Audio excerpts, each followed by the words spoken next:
So once you understand what you're doing, and you understand why you're doing it, what you hope to control, then you go to step 4.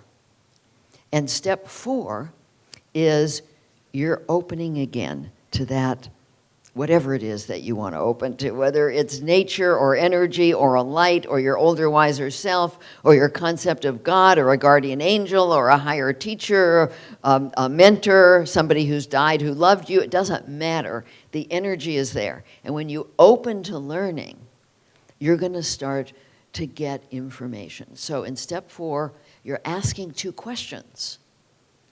What's the truth about any of the false beliefs? Like, is it true that my worth is defined by other people? Is it true that I can control how people feel about me?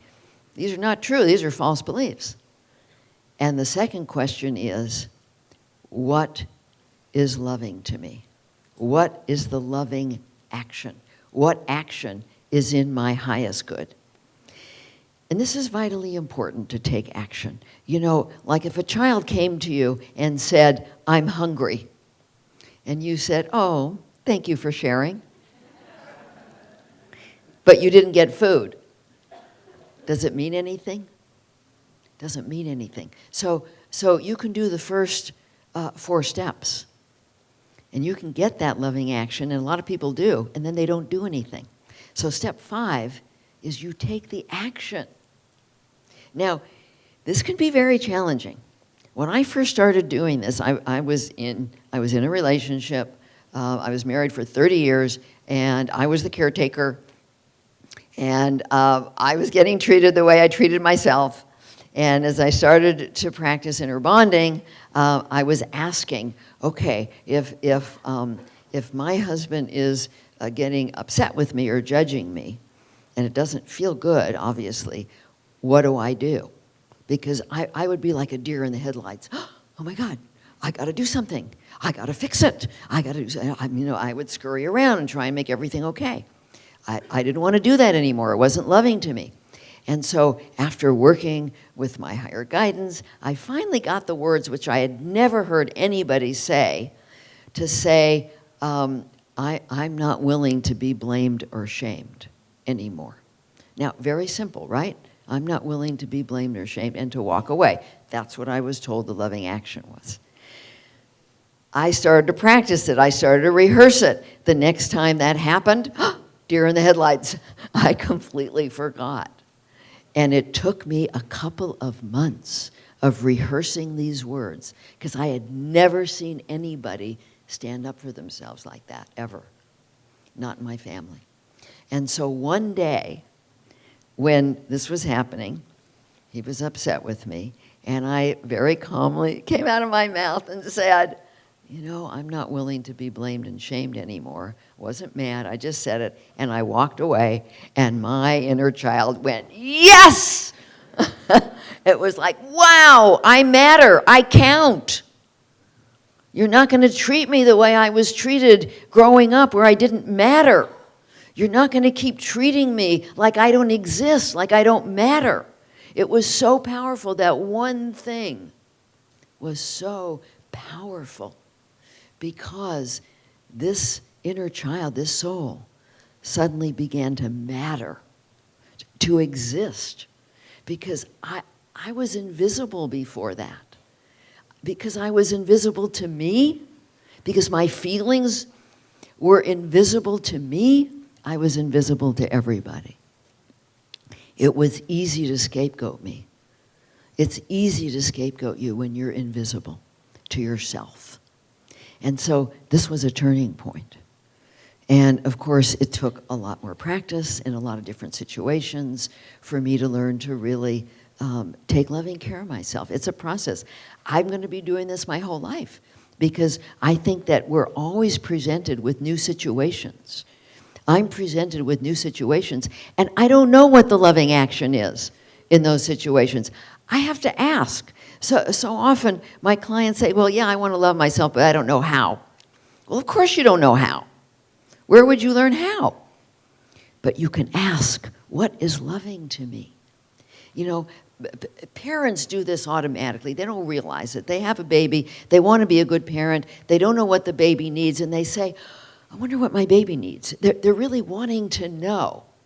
And information comes through because they want to know. They don't realize that they're accessing higher information.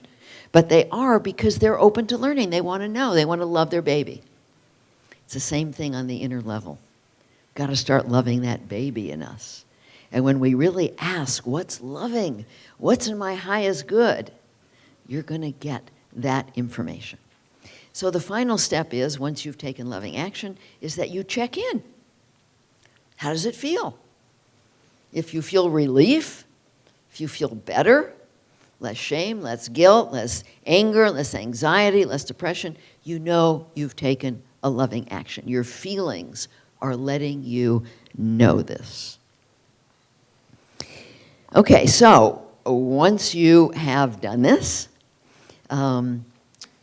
you feel so much better. You can see on the left side when you act out from your wounded self, you continue to feel all the wounded feelings, anxiety, depression, guilt, shame, relationships. They're codependent, they're conflicted, you're not turned on to each other, the sexuality goes out the window.